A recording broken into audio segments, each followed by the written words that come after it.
This is the Post Shift Podcast, a raw look at the hospitality industry.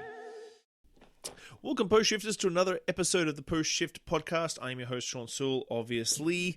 Okay, so this is episode number 36, but also TOCC sessions number 7 with a good friend and colleague, Jayce Knowles, who now runs Clive's Classic Lounge, who he actually took over from me.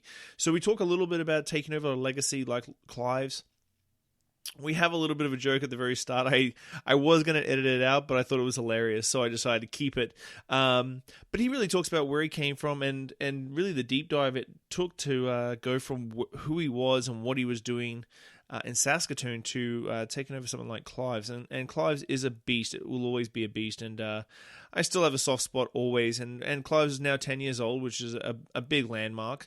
And he's been there for 6 years. And he's really taken Clive's and kept it pretty much to the same degree as of awesome as we had when it was Nate and I. So I really hope you enjoy this episode. It's a little bit of a homegrown hero for you. If you're listening and you're local, go down and see the guys at Clive's. This is the Toronto Cocktail Conference, episode number 7. So I hope you enjoy this episode, guys. Bye. Listen to any of my podcasts? I have. Bullshit. I have. Really? Yeah. I just listened to the Jeff Savage one, too. Yeah, that was a fun one. I got the recorder that I got on my computer, on my phone now, actually does pretty good sound. Really? Like, that was just a phone interview. No kidding. That was really good. Same thing with the Kevin Brush one. Kevin Brush one was on the phone too. Yeah. So, put a few filters on it through here. So you know how I like to leave it. I like to keep it light and breezy. Yeah. So how about you introduce yourself? What's that? Introduce yourself. Sure. We've had a few drinks, so you're probably going to hear that in the thing. I'll get my radio voice on. It'll be fine. All right, my name is Jayce Kadyschuk. I am the head bartender at Clive's Classic Lounge in Victoria, BC. And how long have you been there? 6 years now? 6 years, yes. 6 years. I know. That's a serious tenure. 6 out of the 10, it is, yeah. That's substantial. So for the people at home, how would you describe Clive's? I'd say Clive's is, it's a hotel cocktail bar that caters mainly to a lot of locals. At the same time, we do have a presence that resonates well with guests that come in and kind of get surprised by what we are. And it's an oxymoron. I remember years ago, Simon and I went to Portland for Art of the Cocktail to do some pre-promotional stuff. Yeah.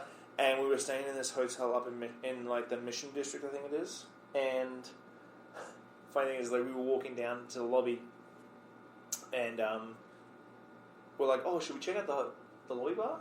And he's like, "No, man, it's a hotel bar. Fuck that." And I'm like, and we stopped, and we're like, that's how people feel about our bars. I think, it's funny. This was in Portland, right? Yeah. I think I went to that bar based on Simon's reference. Driftwood. Yeah. Yeah, and it was. It was we were both just sitting there going, fuck, I'm so glad we saw that thing. It's still one of my favorite bars in Portland. Oh, absolutely. Don't get me wrong, the cocktails aren't but just the room itself. The feel of the room, the way that the counter is leveled and rounded, so you just feel like you're being hugged in the arms. The rolled vinyl. Absolutely. Is just awesome. Yeah. And apparently, because it used to be a smoking room, they had to pull the whole place out piece by piece, sandblast everything, and then put it all back, number to number. So the room actually got pulled down and then put back together to replace exactly what it is. And the hotel itself doesn't look like that room. Not at all. The Driftwood room is the hotel itself is relatively newish, nouveau, sort of Renaissance-y sort of thing. And then the Driftwood room is 50s, 50s totally. Lounge. Yeah. The reason why I kind of wanted to get you on here, because I thought that it would be nice to chat. Where did you start bartending? Originally? Yeah. You're a Saskatoon native, right? Saskatoon. I didn't actually start bartending until I lived in Edmonton. So I did some school there, and bartending was kind of the side thing. As it is for most. As it is for everyone that starts off there. And then I ended up, taking it on other jobs in other industries, and just always had that on the side. And it wasn't really until taking the position at Clive's, right when you left, essentially, that it was in that year before that kind of led up to me understanding cocktails are bigger than just slinging drinks, and there's flavor, and to me, I like food. It's like that in liquid form, and I'd come to Clive's a few times with a previous job, just being in Victoria for a couple of days, I'm going to stop in, and I loved the program. I was like, if I could do this is the kind of bar I'd want to work at. And that just ended up happening. So thank you for leaving. I appreciate opening the door for me. Oh, trust me. I still do miss Clive's. Like, Clive's just I think will always have a special spot for me. I think mainly I always look at it as, like, my most tumultuous part of my career. Like, and I've had a lot of tumultuous parts. Like, I remember when I took over Clive's, like, the petition that went around from staff and regulars that wanted to get me fired and stuff like that. Right. And then what it went from, like, even the other night I was in, that Saturday night when the wife gave me a pass to go around, and I was talking to Julian about the first year and a half of, like, $120 Saturday nights, just me and the chef, no servers, no one. And he's like, here? I'm like, yeah, dude. Like, it used to suck. Yeah. Like, 2-for-1 nachos on Saturdays and fucking jugs of beer and fucking Mike Dunlop coming down and kicking his shoes off in his chef gear and, like, fucking grabbing the remote from behind the bar. Like, it was like a fucking glorified staff room. It was a $650,000 staff room. So since you've taken over, like, I wanted to gear this, and I don't want it to come off bad, but I kind of want to gear off because, like, Clive's had such a massive base, and when I left, I can understand. I don't think I would have the fortitude, per se, to take over such a massive beast. It was, like, with that, like, I'm confident now enough, but I don't think I could be in the position you went into. It was one of the biggest challenges that I've ever put myself into, but I loved it. Like, for the first 6 months that I worked at Clive's, if I wasn't working on the bar, I was studying, like, literally for 4 hours a day. It was like learning cocktail history, studying, like, spirits, everything, how they're made, where they're from. Like, I'd come into a shift, pull down 5 bottles, and I would learn everything I could about those bottles, what was in them, where they came from, you know, when they were created, how everything worked. Because I recognize, like, what you did to build Clive's to, well, nominated at the time twice at Tails, and now we've had 2 more since then. Nods in the top 10, but to get to a place where, like, I felt confident to know everything that I had on my bar, it took a lot of time, and it was... Because, like, you literally, in that case, like, I don't think because I was so busy with Little Jumbo, so I don't think we really crossed over in that first 8 months you were there in your tenure. And I gave, like, 2 months' notice, so, like, they just dragged their feet on trying to replace me. But, like, you really put... anything I said, I mean, really, no, like, you kind of put the horse, the cart before the horse. Absolutely. Like, you sort of got the position, you're like, sweet, awesome, and then you're like, oh, shit, like, now I gotta fucking teach myself on the fly, deep dive. Yeah. Victoria's a good community. I had Katie McDonald as well as a wonderful resource. Mm-hmm. I mean, there's a difference between a mentor and a teacher, and I think Katie was a really wonderful teacher for me, but I never had the opportunity to like, progress underneath somebody at that in that graceful way that you get when you have, like, a proper mentorship program. So it was like... Where angels sing. And exactly. And they hold your hand the whole way and pat you on your head and tell you that you're wonderful. It's more like... Katie would look over and be like, how did they hire this guy for this job? I'd swear that first year she must have just hated her life at that bar. But then we found like, that great place. Rhythm. And, like, she was in a couple of months ago, and we were talking about that, and it was like that last 6 months before she left was like... That was when it, like, everything clicked. It just took that time to get there. And having someone that was, like, I mean, she'd been mentored under Simon Ogden and Solomon, and, like, she had some solid knowledge and ability. And, like, having someone like her to be like, no, that's wrong. And, like, it helped me get into shape really quick. Just and then, sucks at the time. It's just like... At the time, I mean, hard for her, hard for me, but also, like, I need to be on top of the game if this bar is going to stay at the level it is. If we're going to even continue... along the same line that it is and progress and be like a forward-thinking cocktail bar that is doing interesting things to keep what you built and to grow from there. Like, I need to get my stuff dialed in hard. So, yeah, it was fun. It was a great process. I mean, it still is. There's still something to learn every day. Do you look back and wish you didn't do it? No, not at all. I'm glad I did. What do you think the hardest things, like, because you've progressed through a few staff, you've had leash for a while.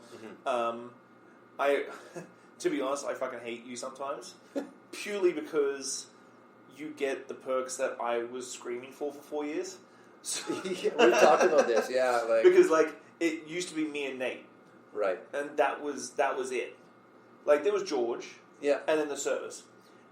But I never had, like, a rotation of bartenders. And so, if Nate went away, 9 times out of 10, I would be working the bar by myself on a Saturday. Right, and that's something that's a challenge. That's overextending a person, and then like there's a lack of balance, right? And that was us for the first 3 or 4 years, or sorry, Katie and I, I guess she was there for the first 2 years, where it was like that. If I was gone, she was on her own, and so weekends off were not a thing. It was not an option, and then kind of shifted into a place where we needed to have somebody cross-trained on the floor. And that was West for a while. And so, like, West was that, through that transition, then, like, our homie. Yeah. What it was like, Brendo and I on the bar, and West was that transitional guy if we needed time off. And then he switched into the bar, and then when West left, Alicia was that next person who was hired on the floor, transitioned in. So now, we're losing Julian on the bar, and it's all about having a person in line. So 3 people trained is a must. I mean, to have a proper admin day and a prep day, everything flows, and there's no overworking. I remember many Saturday nights when Nate went away for, like, I think there was, and don't get me wrong, I went away as well, so, like, Nate had the same position as well. And all I had was either Julie or Courtney. Mm-hmm. But it was literally working by myself because it was me screaming out recipes to him, like, during service. Julie and I worked the bar this past weekend. Yeah. And it's like, what's in this? He's like, and you're building your cocktail, so you're already concentrating on like 4 drinks, and then you're like, it's 30 mils of Zabrovka, half an ounce of raspberry syrup, shake and strain with some Calvados, and like that's basically like Inception round building. You have yours, and you also have to like throw it out to the well next to you and get them to do the same thing. And I think Clive's is always going to be a special place. Like, you came after Solomon. Mm-hmm. And Solomon's, in my opinion, will be the first and only, the first cocktail bar in all of Victoria. Yeah. And then I took over Clive's. Soul's was still open, and Soul shut up, and then I got Simon the job over at Veneto. I didn't know that. Well, they were chasing someone, and so I knew Simon wanted to move to Victoria, so it was actually around the time that John Kuru came to BC the first time with Sakatiba. Right. And we were doing an event. I flew to Vancouver for the day. Well, I didn't fly. I actually caught the ferry and then caught the bus. And I was poor. Because that's the fun time. Yeah. And I met Simon for the first time. I'm like, yeah, dude, you need to do this. And so he came over with Veneto, and then Solomon moved to Veneto as well. And the cool thing was that I have to say the first cocktail bars in Victoria that really made a massive dent outside of Solomon's were hotel bars, which at the time, we're talking 2009, 2010, at the time, everywhere else in the world was sort of just waking up to the whole hotel bar being a decent joint to go have a drink. Like, Artisan came online, Savoy came back, the American Bar, that sort of stuff got renovated. And I found it kind of weird. It goes back to that Driftwood story. Like, oh no, it's the hotel bar. We don't go have drinks there. And you're like, oh man, we just did what everybody does in our hotels. And loved it. Yes. And now that's one of your favorite bars in that city, right? Yeah. And so, like you said, you have a good local following. Mm-hmm. Is the hotel... Are people coming to stay at the hotel coming to go to drink at Clive's? We get a mix. I mean, we'll get people in. I've found that more recently in the summers, we're getting... Summers used to be quieter times until the sun went down. But now we're getting those people that are staying in the hotel, so they're out-of-town guests coming through like, no, we've heard of this place. This is why we picked the hotel. Mm-hmm. So, we're seeing like that. The hotel is good for our business because we get introduced to people who don't know us. But there's also people that are choosing our hotel specifically because of the bar. And that's because we've grown, and word of mouth is the best tool that there is for building your brand in a positive way. And the luxury of being in a hotel is you get to spread your word without having to put a lot of... for it? Yeah, without having to pay for it. It's great. Marketing's a bitch. Yeah.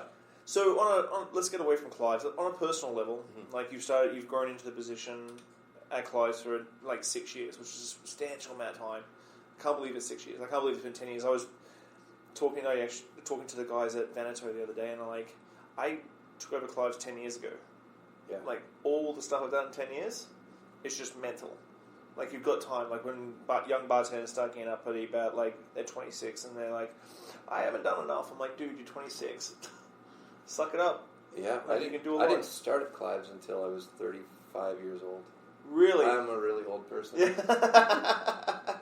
That still is on the bar 3 to 4 nights a week, and I love it. On a personal note, what are you sort of working on? What's the next step? And like, what's your end game? Like, obviously, Clive's is a great gig. Yeah, it's ticking along. You're making good money. Everything's sort of happening. But like on a personal development level, sort of what? Where do you go next? Yeah, and that's like that conversation that's been part of the seminars here at the Toronto Cocktail Conference this year is, what's your progression? It used to just be like you're a bartender and then you become either an ambassador or an owner. There's so much flexibility in what you can do from this, and in the communication and networking you do. I'm going to be at Clive's for a while. I like it there still. My body is still in good enough shape that I don't have like elbows, hips, knees. I don't have back issues. I'm very fortunate to be in my early 40s and be healthy. Yeah. But the next thing for me is like because I enjoy creation, it's like I need to have creative outlets. So to do, like I like doing these little side events with Road Trip Cocktails, which is a side thing that I've started to do, which it doesn't in any way interfere with Clive's. And in a sense, it's wonderful cross-promotion to that because, in starting that side business up, people recognize my association with Clive's, and they recognize that as being quality. Yeah. So that's helped to build this brand. And on the other side, it's helped to build the people wanting to hire me because it's like, well, Clive's helps you, you help Clive's. So so in the events I'm doing, they're like, oh, where do you bartend at? And I'd say, well, I actually, like, Clive's Classic Lounge is my primary. This is just something I enjoy doing on the side because I like creativity. And so it's a good way for me to get people who may have never been to Clive's before, because there's still a lot of people that don't know about Clive's. We're still secret almost. And they're like, oh, I should go check that place out. And, it's really good cross-promotion, we'll say. And it's fun. Do you think, like, you've traveled enough now, I know you've traveled around a bit, my biggest prideful thing, I suppose, about Victoria is I honestly do believe that Victoria's cocktail culture per capita, and not just the bartenders and the bars and stuff, but like the customer base and the customer base and the guests we have locally, I think rivals anywhere else in the world. We punch above our weight class for sure. Per capita, yeah.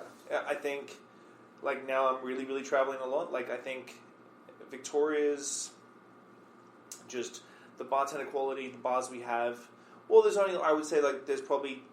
It's probably more than 10 now, but like there's about 10 to 15 solid fucking cocktail bars, and even the bars that aren't cocktail bars still do great cocktails. Like when you when you go to Smith's and you can still get a really good gin martini, you know that you sort of spread the love a little bit, and the people we have, I think the guests that we have sit at our bar every single week are by far some of the best guests I've ever had to serve.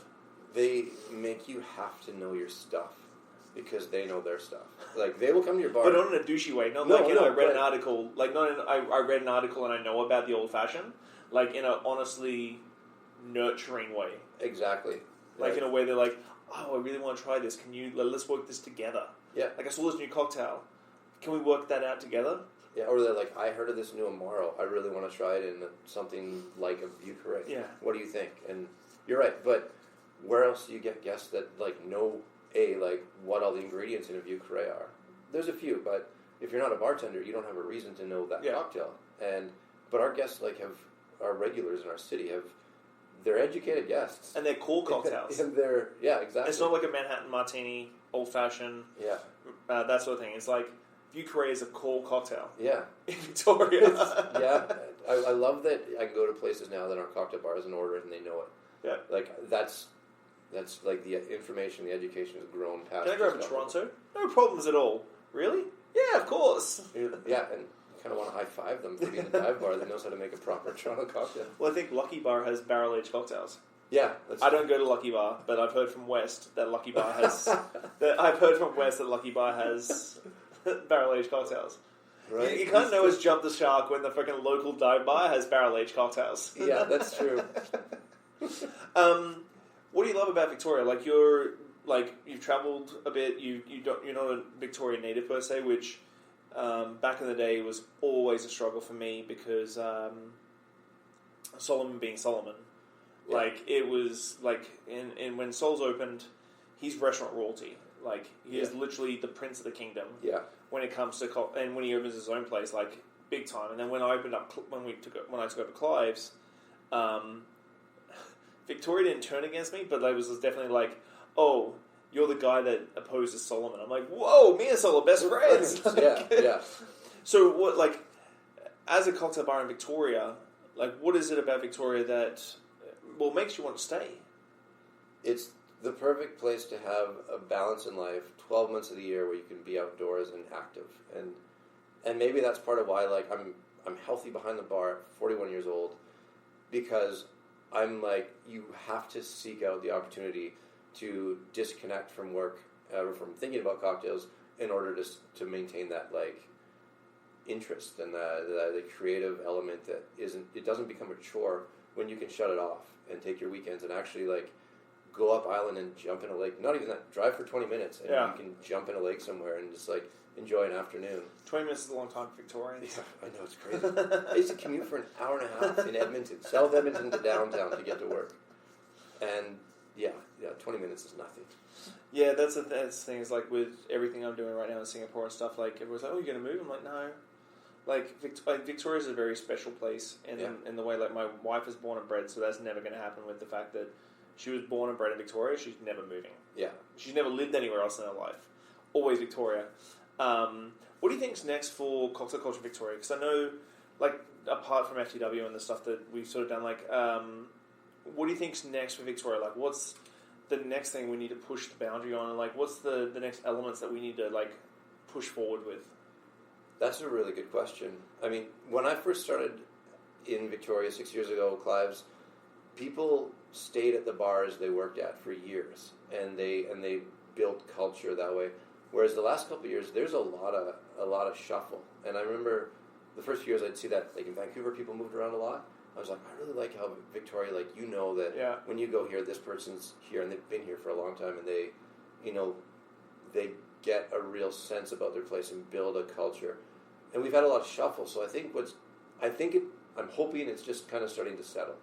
And there's going to be now this, like, longevity of, like, bartenders so Veneto's renovation happened, full team transition, and, like, they've had a bit of transition for the last little while, and I feel like now they've got their team, and they're going to be able to harvest that culture that makes Victoria special. And I think that maybe there's going to be a little bit of growth on, like, the cocktail, the maturity of thought towards cocktail, because there's a lot of young bartenders that are really skilled and really passionate. There's a big gap right now. And you know how sometimes when you start bartending, you're very humble, and then you kind of hit this plateau where you think you know everything, and then you get humbled again because you realize, like, oh, there's still so much more, and I can't have an ego at this level. I still have to learn so much more. And there shouldn't be an ego at any level.